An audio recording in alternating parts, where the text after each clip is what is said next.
Good morning all of you. I am Minu Mathur from DAV Public School Sikar. Today we will study about verb for class 5th. हमने पढ़ा था verb के बारे में, जिसमें हमने पढ़ा था ट्रांजिटिव, इंट्रांजिटिव और लिंकिंग वर्ब के बारे में। अब आज पढ़ेंगे हम जो ये जो थे ये मेन वर्ब थे। अब आज पढ़ेंगे हम हेल्पिंग वर्ब के बारे में। So let's start. तो वर्ब जो है, इसमें आपने मेन वर्ब के बारे में पढ़ लिया था। अब पढ़ेंगे हम हेल्पिंग वर्ब के बारे में कि हेल्पिंग वर्ब जो है वो क्या होती है।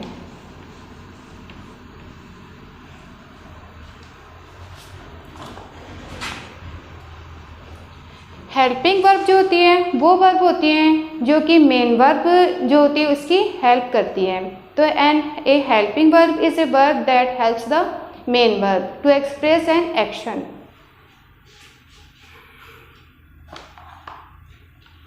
देखो हेल्पिंग वर्ब क्या होती हैं। हेल्पिंग वर्ब ए वर्ब होती हैं दैट हेल्प्स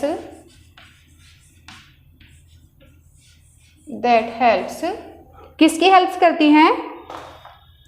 मेन वर्ब की। That helps the main verb. हमने मेन वर्ब पढ़ी थी to express an action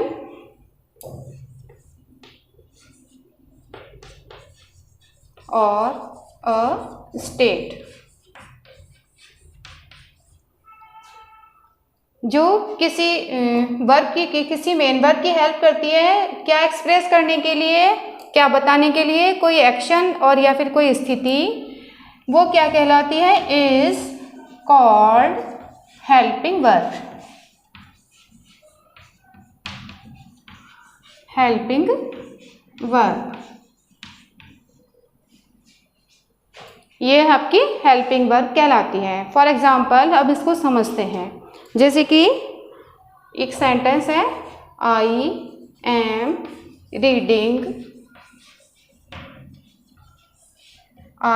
reading newspaper.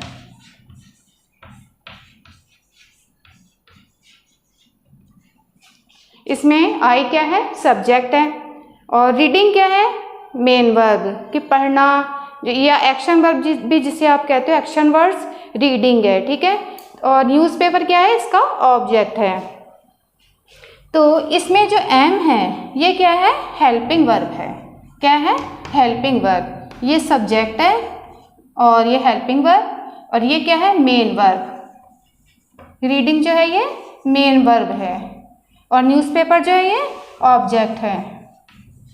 तो इसमें मेन वर्ब के बारे में जो बताता है और इस जो सेंटेंस होता है उसका टाइम बताता है, ठीक है। कोई भी एक्शन हो रहा है उसका टाइम भी हेल्पिंग वर्ब से ही पता चलता है। यदि हेल्पिंग वर्ब नहीं होगी तो हमें उसका टाइम पता नहीं लगेगा। जैसे कि इस सेंटेंस में हम देख रहे हैं कि आई एम रीडिंग न्यूज़पेपर, कि मैं न्यूज़पेपर पढ़ रही हूँ या पढ़ रहा हूँ। तो इसमें यदि ये एम यहाँ पर वाज भी हो सकता है, ठीक है। तो इसमें ये पता चल रहा है कि मैं न्यूज़पेपर पढ़ रहा हूँ, मतलब ये प्रेजेंट टाइम की बात है कि वो अभी न्यूज़पेपर पढ़ रहा है। तो इससे हेल्पिंग वर्ब जो होती है इससे टाइम का भी पता चलता है और ये मेन वर्ब की इस तरह से हेल्प करती है, ठीक है। तो ये आपके समझ में आ गया होगा कि हेल्पिंग वर्ब जो होता है ये क्या होती है। जो वर्ब मेन जो वर्ब होती है उसकी हेल्प करती है और इससे हमें टाइम का भी पता चलता है। तो यही हेल्पिंग वर्ब होती है। और आपने इससे पहले लिंकिंग वर्ब पढ़ी थी, तो इसमें आप कंफ्यूज हो सकते हो कि लिंकिंग वर्ब और हेल्पिंग वर्ब जो होता है इसमें क्या डिफरेंस होता है।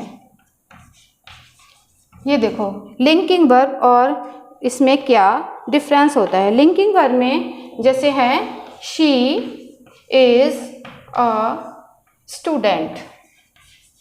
लिंकिंग वर्ब और हेल्पिंग वर्ब को कैसे पहचानोगे? तो लिंकिंग वर्ब में हमने पढ़ा था कि जो लिंक करता है इस सब्जेक्ट को इस ऑब्जेक्ट से, जो वर्ब लिंक करती हैं, तो इसमें आप इसको ये भी बोल सकते हो कि हेल्पिंग वर्ब है।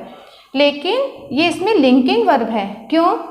क्योंकि जो लिंकिंग वर्ब होता है जब भी लिंकिंग वर्ब होता है तो उसमें मेन वर्ब नहीं होती है। जहाँ भी मेन वर्ब होगी वहाँ पर हेल्पिंग वर्ब होगी, लेकिन यदि मेन वर्ब नहीं है तो ये जो इज एम आर जो भी आते हैं ये लिंकिंग वर्ब हो जाते हैं। तो आपको ये पता चल गया है कि लिंकिंग वर्ब जब होते हैं जब किसी सेंटेंस में यदि ये मेन वर्ब नहीं हो। मेन वर्ब इसमें नहीं है ना, देखो शी ये क्या है, सब्जेक्ट है, इज इसमें ये लिंकिंग वर्ब है, और स्टूडेंट क्या है, ऑब्जेक्ट है। ठीक है, इसमें मेन वर्ब है ही नहीं, गायब है। इसलिए ये जो इज है किसी सेंटेंस में यदि मेन वर्ब नहीं हो तब ये is am are was verb जो है ये लिंकिंग वर्ब होते हैं, और यदि मेन वर्ब हो तो तभी ये हेल्पिंग वर्ब होती है। तो ये आपको इसमें डिफरेंस पता चल गया होगा कि हेल्पिंग वर्ब और लिंकिंग वर्ब जो होते हैं इनमें क्या डिफरेंस होता है। अब देखो कुछ हेल्पिंग वर्ब। हेल्पिंग वर्ब की हिंदी क्या होती है, सहायक क्रिया। मेन वर्ब का मतलब होता है मुख्य क्रिया और हेल्पिंग वर्ब का मतलब क्या होता है, सहायक क्रिया होता है। अब देखो कुछ हेल्पिंग वर्ब हैं, जैसे कि आपको बताते हैं, जैसे है is, am, are, was, were, is am are, was वर।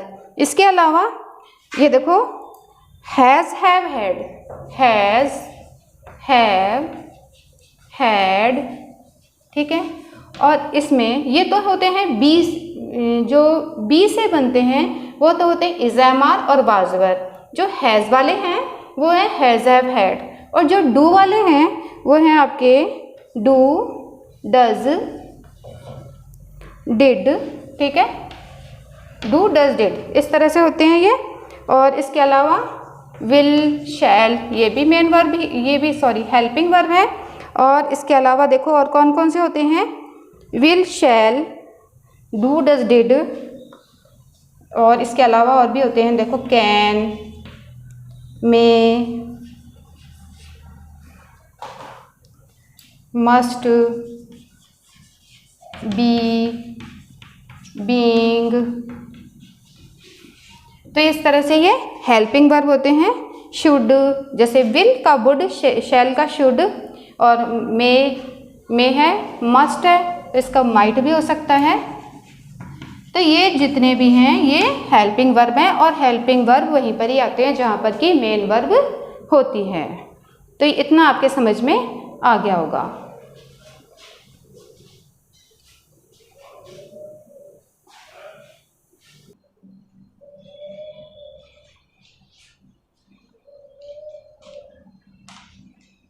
अब हम पढ़ेंगे वर्ब की कितनी फॉर्म्स होती हैं। There are 4 forms of verb. Verb जो होती है उसकी 4 फॉर्म्स होती हैं, तो इनके बारे में हम पढ़ेंगे। जैसे आप बोलते हो तो वर्ब की फर्स्ट फॉर्म बोलते हो, और इसकी और भी फॉर्म्स होती हैं। इनमें कौन कौन सी होती हैं, जैसे वर्ब की फॉर्म्स, वर्ब फॉर्म्स अभी आपको बताया कि there are 4 types of forms, there are 4 forms of verb. तो इसमें जो नंबर 1 होती है वो होती है आपकी प्रेजेंट फॉर्म। जो फर्स्ट फॉर्म होती है इसे प्रेजेंट फॉर्म बोलते हैं, और जो सेकंड फॉर्म होती है वो होती है इसकी पास्ट फॉर्म, ये इसकी फर्स्ट फॉर्म।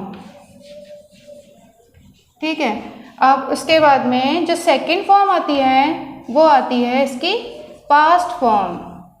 ये तब आती है जब किसी बीते हुए समय के बारे में बताते हैं, तब हम सेकंड फॉर्म का यूज़ करते हैं। और थर्ड फॉर्म जो आती है वो इसकी क्या कहलाती है, वो कहलाती है past participle form. Past participle, TICIPLE, past participle form, ये इसकी थर्ड फॉर्म। और नंबर 4 आती है present participle form. Present participle form, और ये इसकी जो है क्या कहलाती है, ये ING फॉर्म कहलाती है। थर्ड फॉर्म के बाद में ये जो है ये इसमें ING लगाया जाता है, इसलिए ये ING फॉर्म कहलाती है। कुछ फॉर्म्स जो होती हैं वो क्या रहती है, सेम रहती हैं। ठीक है, और कुछ जो होती है इनमें क्या होता है, सेकंड फॉर्म जो होती है वो ही इसकी थर्ड फॉर्म भी होती है। तो इनको हमें क्या करना पड़ता है, लर्न करना होता है। यह आपको अभी बताएंगे कि किस तरह से इनकी फॉर्म होती है। तो देखो एक बार दोबारा से देखते हैं, वर्ब फॉर्म्स कितनी होती हैं, ये 4 टाइप्स ऑफ होती हैं। और इनमें जो 1 नंबर है ये है प्रेजेंट फॉर्म, जो इसकी फर्स्ट फॉर्म कहलाती है। और उसके बाद में आती है सेकेंड फॉर्म, जिसे पास्ट फॉर्म कहते हैं। थर्ड फॉर्म जो होती है वो कौन सी होती है, पास्ट पार्टिसिपल फॉर्म होती है। और जो इसकी नंबर 4 आती है वो होती है प्रेजेंट पार्टिसिपल फॉर्म या आईएनजी फॉर्म वो कहलाती है। तो ये 4 टाइप्स की फॉर्म होती है जो अभी आपने पढ़ी हैं। तो देखो इसमें क्या होता है कि जो ज़्यादातर मोस्टली जितनी भी वर्ब की फॉर्म्स होती हैं उनमें जब हम इसको सेकंड फॉर्म या थर्ड फॉर्म में चेंज करते हैं तब मोस्टली जितनी भी होती हैं उनमें ईडी लगा देते हैं, ठीक है।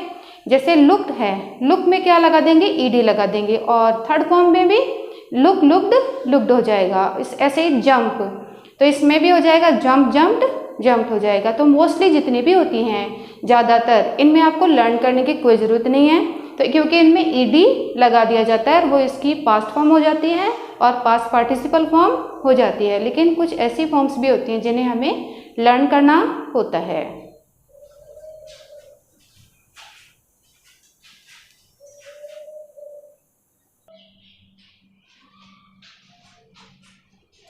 अब देखो हम इनके पढ़ेंगे प्रेजेंट, पास्ट पार्टिसिपल और प्रेजेंट पार्टिसिपल फॉर्म। तो जैसा कि अभी आपको बताया था कि मोस्टली जितनी भी वर्ब होती हैं, जो ज़्यादातर वर्ब होती हैं उनमें सेकंड फॉर्म और थर्ड फॉर्म जो होती है उसमें ईडी लगा देते हैं और कुछ भी लर्न करने की ज़रूरत नहीं होती है। तो इन्हें हम एक बार पहले से देख लेते हैं। देखो जैसे हैं आस्क, नंबर 1 है आस्क, ASK, आस्क मीन्स क्या होता है, पूछना। तो इसकी जो पास्ट फॉर्म है या सेकंड फॉर्म जो है तो इसमें क्या लगा देंगे, ईडी लगा देंगे। और इधर भी क्या लगा देंगे, ईडी लगा देंगे, ASK ED। तो इसमें कुछ लर्न करने की ज़रूरत है क्या, नहीं। तो ईडी लगा देंगे और इधर ASK लिख करके क्या लिख देंगे, ING। ये हो गया आपका आस्किंग मीन्स पूछ रहा है। आस्किंग मीन्स पूछा, इसका मतलब भी पूछा। और इसका मतलब क्या होता है, आस्किंग मीन्स होता है पूछ रहा है या पूछ रहा था, ठीक है। और भी देखते हैं ऐसे कौन कौन से होते हैं वर्ब जिनमें कि ईडी का यूज़ किया जाता है। अब देखो जैसे हैं हेल्प, हेल्प और इनवाइट,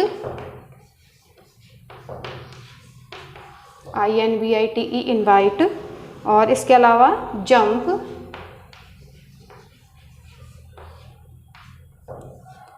जंप है। और इसके अलावा है लॉक, LAUGH लॉक। नंबर 6 है आपका ओपन। नंबर 7 है वॉश। और नंबर 8 है वर्क, ठीक है। ये जितने भी वर्ब्स हैं, आस्क मीन्स होता है पूछना, हेल्प मीन्स क्या होता है मदद करना, हेल्प करना। तो इसकी सेकंड फॉर्म क्या लिखेंगे, HELPED लगा देंगे। और इसमें भी इधर HELPED हेल्प्ड। और इसमें इधर क्या आ जाएगा, HELPING हेल्पिंग। ये हो गया प्रेजेंट पार्टिसिपल या ING फॉर्म। अब देखो इनवाइट, INVITE इनवाइट। इनवाइट जो है इसमें ई पहले से ही लगा हुआ है, इसलिए इसमें क्या लगाएंगे, ई तो पहले से ही लगा हुआ है, इसलिए ओनली हम क्या लगाएंगे इसमें डी। तो इसमें इधर लिखेंगे INVITED इनवाइटेड। और इधर लिखेंगे INVITED इनवाइटेड। और इधर इसमें INVIT।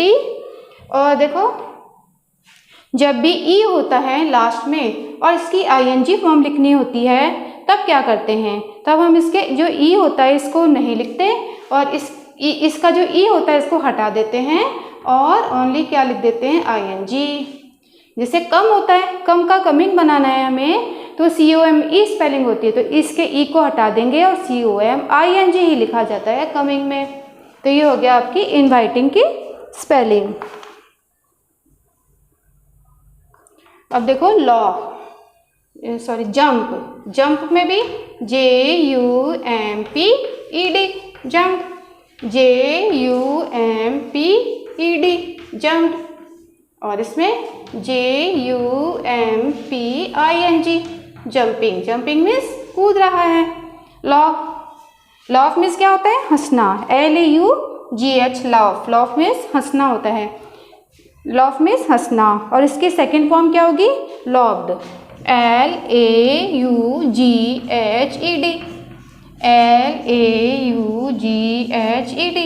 लॉफ्ड मीन्स हंसा। और इधर हो जाएगा LAUGHING लाफिंग मीन्स हंस रहा है।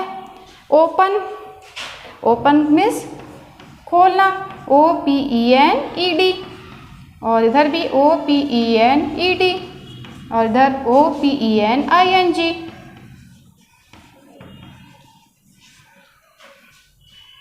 ओपनिंग। वॉश मीन्स क्या होता है? जैसे वॉश क्या करते हैं हम? हमारे हैंड वॉश करते हैं, हमारे क्लॉथ वॉश करते हैं, हमारा रूम वॉश करते हैं, टिफ़िन वॉश करते हैं। तो वॉश इसका क्या हो जाएगा? वॉश्ड मीन्स धोना। वॉश्ड मीन्स क्या हो जाता है? धोया। जब हम इसे पास्ट टेंस में कहेंगे तो ED लगा देंगे और WASHING। और इधर वर्क का WORKED,